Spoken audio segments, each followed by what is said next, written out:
Okay, so this morning we're going to take a little break from the programming end of things, and we're going to concentrate on how to add an email account to the HSphere control panel. And this is for my customers at MyWin Hosting so that they have a little bit better idea how to do this. I already have some text on the web page there, but this is going to be a little bit more visual. So you'll notice I'm already logged into the control panel at cp.mywinhosting.com. And what we're going to do is, this is the main home page that you log into here. We're going to click this email icon right here. This takes us into the mail control panel. We're going to scroll down to where it says new email. This is where we add our new email accounts.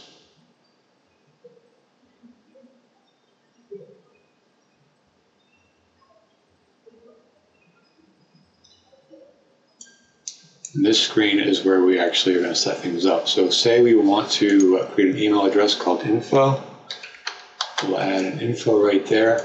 We can turn on anti-spam and antivirus, and this will help protect you from spam and viruses that are out there, all those nasties. And then click the mailbox and set up a password. And I would suggest using at least an uppercase letter, a lowercase letter, and a number, and any combination of those. I think you have to have at least 6 characters in your password. And that's really all it is to it, to setting up an email. It's just the basics. You come down here, hit submit, and that will create your email account for you. Now, some of the other things that you can do in here that'll be kind of helpful. If you want to, you can actually have mail in this account forwarded to another mail account. And maybe you have an email account at Yahoo, and that's where you want everything to show up. You can just come in here and check this mail forward box. Or maybe that's the only place you want your mail. So this would send it here, and this, having this checked, would actually keep the mail in here. What you can do is you can uncheck the mailbox and just check the forward, and then everything will move over to that other email account, whatever you put in there. The other thing that you can do is set up a mail alias. Now, the difference between a mail forward and a mail alias is a mail forward is going to send this to an external email account, so something that's not on this domain. So maybe Dave@yahoo.com. And I don't know that that's real, so we're just going to put that in there. That's certainly not my email address over there.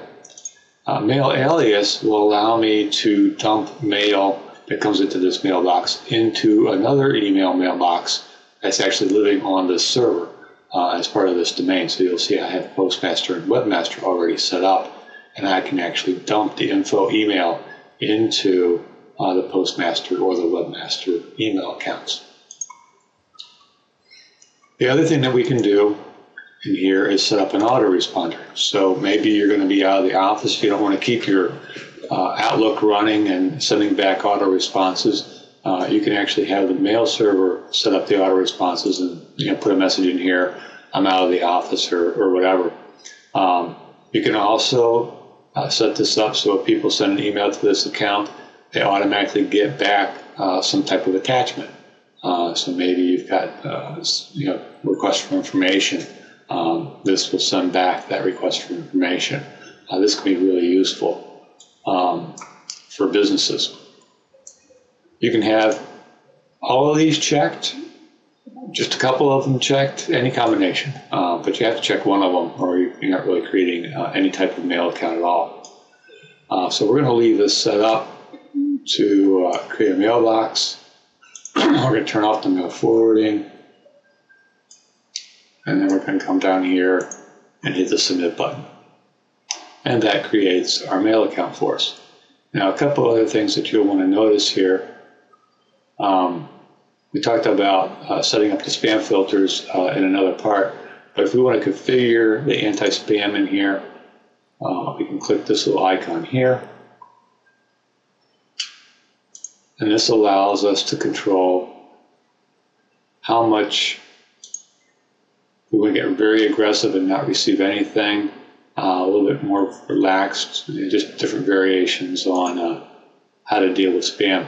What I would recommend is if you got a business account, you probably want to keep this at the default and just have it mark as spam, and that'll put a little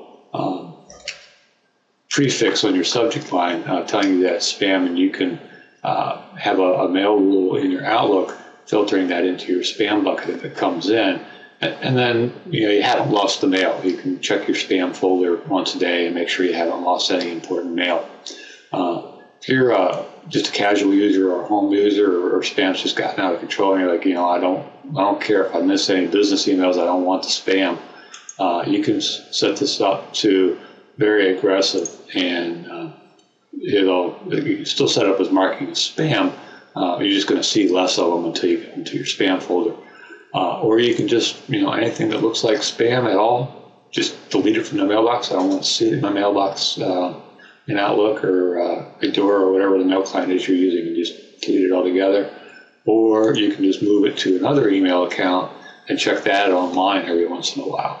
So a lot of different things that you can do here to set this up. The last thing I want to point out is all of the mailboxes at Mylan Hosting are automatically set up with a 2 meg limit. I would recommend that you keep it at that. 2 meg really ought to be enough for most uses. If you need more space, you can come in here and change it to however much space you need. Just keep in mind that the space that you're using for your email counts against the space for your plan. So you really don't want to have this get too big. And if you need to transfer files back and forth, there are much better ways of doing that than using your email. You can use an FTP program. You can put files up in your web server and have people download them via HTTP. That's the preferred way. And that's the basics of how to get an email account set up in your hosting plan.